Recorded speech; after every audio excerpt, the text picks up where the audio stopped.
récemment, on a fait un programme à Sorbonne. Et ce programme nous a coupé les yeux de la tête. Ça veut dire que ça nous a coûté énormément d'argent. Un programme pendant lequel nous avons fait venir des pasteurs d'ailleurs. Pourquoi? Parce que nous voulons faire l'œuvre de Dieu. Nous voulons qu'il y ait une autre église à son. Nous voulons que cette église soit grande, que les âmes soient sauvées. Et donc, nous avons fait ce programme en invitant ces pasteurs. Et ils sont venus aussi avec leurs équipes. Il fallait les faire manger. Sur près de 3 jours. Ils déjeunaient, ils mangeaient à midi, ils mangeaient le soir. On n'avait pas vu que c'était un problème qu'on avait mis sur notre tête. Parce qu'en toute réalité, finalement, on s'en est sorti avec une dette de près de 700 à 800 000 francs. Maintenant, voilà, papa vient à la maison. Je suis en train de pleurer. Où je vais enlever l'argent pour rembourser ces 700 à 800 000 francs. J'ai dit, Seigneur, mais je suis allé là. C'est ton œuvre que je suis allé faire. Et pour ça, comme je n'avais pas les moyens, mais j'ai préféré ne pas bousculer un chrétien, mais tout simplement, j'ai cherché à prendre une tête quelque part. Et maintenant, si tu ne m'aides pas à rembourser ça, c'est pas que on viendra m'encaisser. On viendra faire du tapage chez moi à la maison. Et j'ai prié comme ça. Et puis, un de ces 4 matins, mon téléphone sonne. C'est une dame. Je l'ai vue une seule fois dans ma vie. Je l'ai vue combien de fois? Une seule fois. Une seule fois dans ma vie, je l'ai même vue en éclair. Parce qu'elle s'était rendue à un culte de dimanche à Sorbonne. C'est là que je l'ai. Bon. Je ne sais pas si je l'ai vraiment rencontrée parce qu'elle était dans la foule. Je ne la connais même pas. Et quand mon téléphone sonne, c'est elle qui m'appelle et qui me dit, oui, papa, c'est vrai, tu ne me connais pas. Mais quand je suis venu le dimanche à l'église, après mon programme de Sorbonne, tu as prêché la parole de Dieu. Et elle m'a fait énormément de bien, papa.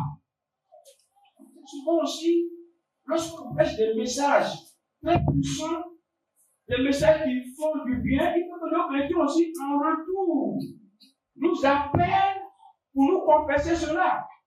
Parce que ça nous fait aussi du bien quand on entend ça. On voit vraiment le caractère de la puissance que Dieu a mis en nous. Et c'est encourageant pour nous en tant que pasteurs. On sait au moins ce que c'est notre ministère. Quand d'autres nous appellent pour nous dire que nos prédications leur font du bien. Et elle a dit, cette prédication m'a énormément fait. Papa, j'ai, dans un premier temps, je te fais écoute. Je prends sur ton compte. Mais comme c'est au compte MTN qu'il y a l'argent, est-ce que tu as un MTN? Il dit oui. Je dis d'accord. Tout à l'heure, tu recevras le livre. Et puis, quelques minutes après, je regarde sur mon portable, je vois effectivement les transferts. Parce que vous me suivez, hein? Parce qu'il y a des choses que Dieu m'a souvent dit. Plusieurs fois, j'ai pleuré devant Dieu. Il dit, mais jusqu'à quand tu vas me bénir? J'ai dit une église. Mais quand je regarde ma vie, la manière dont je suis engagé avec l'église que tu m'as donnée, je ne vois vraiment pas que j'avance. Et souvent, je suis là pour pleurer, je ne comprends rien. Mais le Seigneur m'a toujours rassuré. C'est cette fois-ci que ça a été plus clair dans ce qui va se passer que je vais vous raconter. Donc, elle me fait le dépôt. Je l'appelle maintenant pour lui dire que, effectivement, je viens de recevoir les 30 000 que vous m'avez dit. Elle est d'accord. Mais, papa, est-ce que tu peux me rencontrer personnellement? Est-ce que tu peux venir me voir là où je me trouve? Je vais t'expliquer quelque chose. Je dis pourquoi pas. Nous sommes des hommes de Dieu et c'est notre travail. Elle dit d'accord. Donc, tu veux venir quand? Il dit ça dépend de vous. Mais seulement ce que je tiens à vous dire, c'est que je voyage à partir de jeudi. Et quand je vais partir, je ne reviendrai que le dimanche après la prédication, là où je m'en vais. Elle dit, mais si c'est comme ça, papa, donc viens demain. Il dit, ça ne me dérange pas.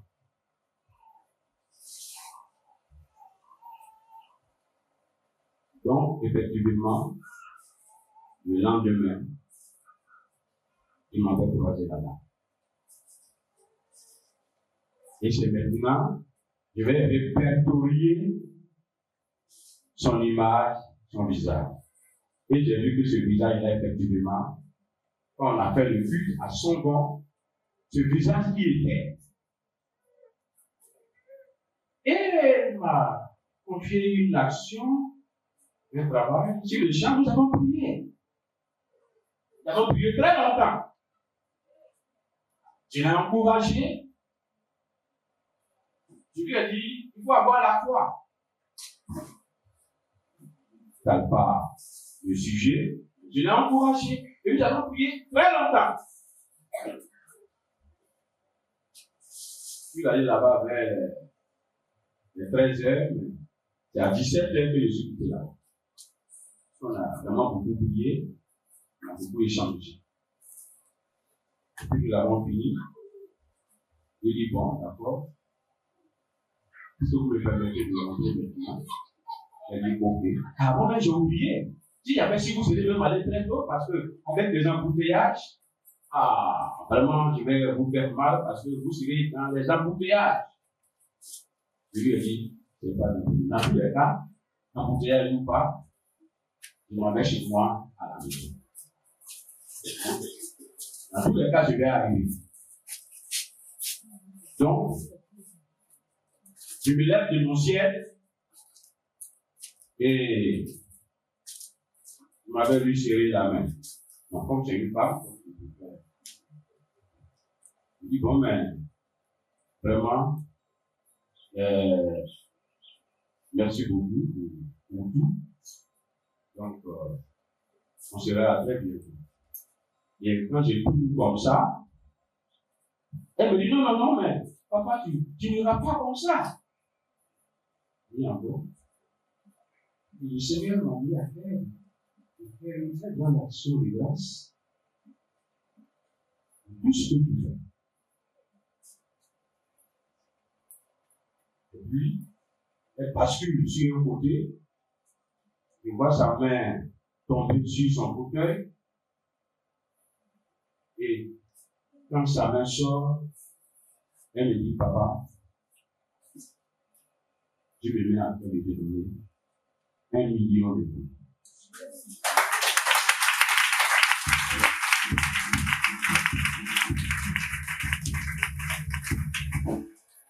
Elle n'a pas fait.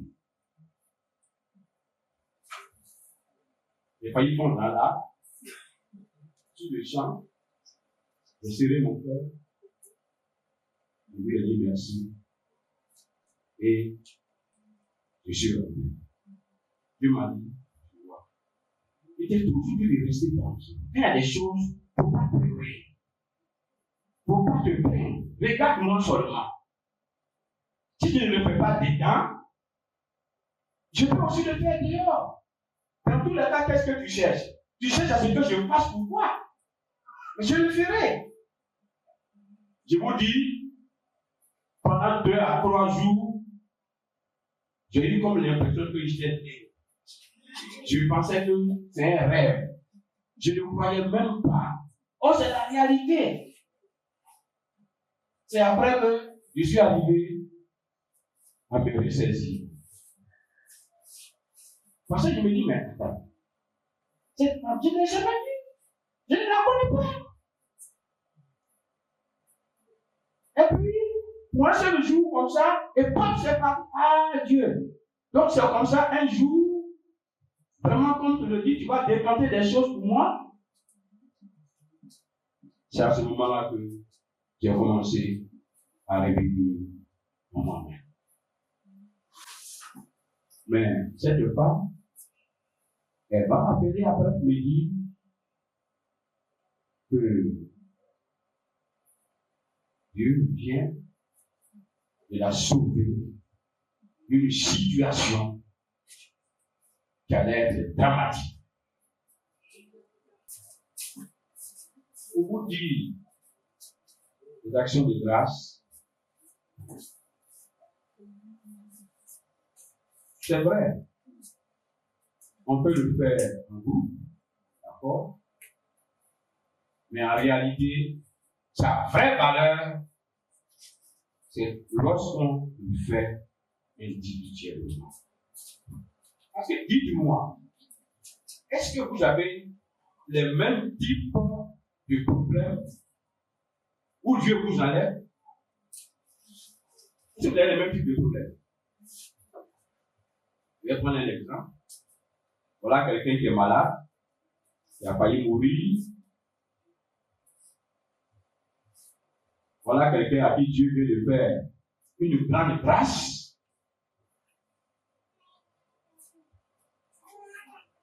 Voilà quelqu'un qui voulait acheter un champ et Dieu lui a permis d'obtenir le champ. Voilà quelqu'un que Dieu vient de bénir et son enfant, il sort un médecin, ainsi de suite, ainsi de suite. Est-ce que vous pensez que c'est de la même façon que toutes ces personnes d'abord remercié Dieu? D'abord, celle qui a failli mourir, qui était au bord du bout. Elle a une certaine façon de sentir là où Dieu l'a enlevé. Sa reconnaissance est toute autre chose. Maintenant, la personne qui a voulu acheter un champ, peut-être d'un hectare, vu qu'elle a pu acheter effectivement, vous allez voir que toutes ces personnes n'ont pas été bénies de la même façon. Donc, quand elles vont vouloir rendre un remerciement à Dieu, ça ne sera pas avec la même ferveur. Vrai ou faux? Non, vrai ou faux? Vrai. Bon, donc, alors, quand on dit par exemple, mettons-nous dans un groupe, bon, toi qui donnes 200 francs, elle donne 200 francs, nous donne 200 francs, nous donne 200 francs. Bon, on n'a qu'à mettre ensemble. Bon, on n'a qu'à poser une action. Est-ce que vous pensez que ça reflète vraiment une action de grâce, un remerciement? Parce que là, vous allez voir que il y a certains qui voulaient le faire selon leur mérite. Mais ces personnes ont été étouffées dans un groupe. À moins qu'elles ne sortent du groupe après pour manifester véritablement leur action de grâce. Alléluia. Alléluia. C'est pourquoi nous disons qu'une action de grâce est quelque chose, c'est individuel. Tu ressens quelque chose et Dieu te dit fais ça et tu t'en vas faire. Alors voilà un peu de témoignage, pasteur, que je voulais rendre. Vraiment, je suis resté dingue pendant 3 jours. J'avais l'impression que je rêvais. Parce que toutes les têtes qui étaient sur ma tête, je ne sais pas où je vais rentrer Et puis je vais régler ça. Hein? Maintenant, t'as vu. Je ne sais pas où j'allais rentrer pour régler ça. Même à la maison, je pleure. Dans les oreilles de mes enfants. Je leur dis ça. Je leur dis ça. Voilà, il y a tata, voilà, il y a papa Yako. Alléluia. Mais je n'ose pas leur dire, aidez-moi, sauvez-moi, ils sont en train de me noyer. Et Dieu m'a fait cette véritable grâce. En tout cas, je bénis cette dame et je continuerai toujours à bénir le Seigneur pour elle. Je continuerai toujours à prier pour elle. Et depuis ce temps-là, je suis toujours en contact avec elle. Même d'ici le soir encore, je vais l'appeler. Elle m'avait dit qu'elle était un peu souffrante. Je vais l'appeler. Parce que Dieu l'a utilisé pour me sortir d'affaires. Elle-même, elle ne sait pas. Et plus tard, quand je vais lui dire, elle m'a aussi dit que tu m'as rendu plein de témoignages, pasteur. Je voulais que mon nom soit dans le témoignage de ton église. Parce que tu me rends témoignage des autres femmes de ton église qui ont posé des grands actes. Je veux aussi que mon nom y soit. Elle m'a dit ça. Si vous pouvez faire quelque chose d'extraordinaire, faites-le. Si vous ne pouvez pas aussi, là où véritablement votre main arrive, faites-le. Si vous voulez aussi faire quelque chose qui sort de l'ordinaire pour vraiment vous défoncer, faites-le.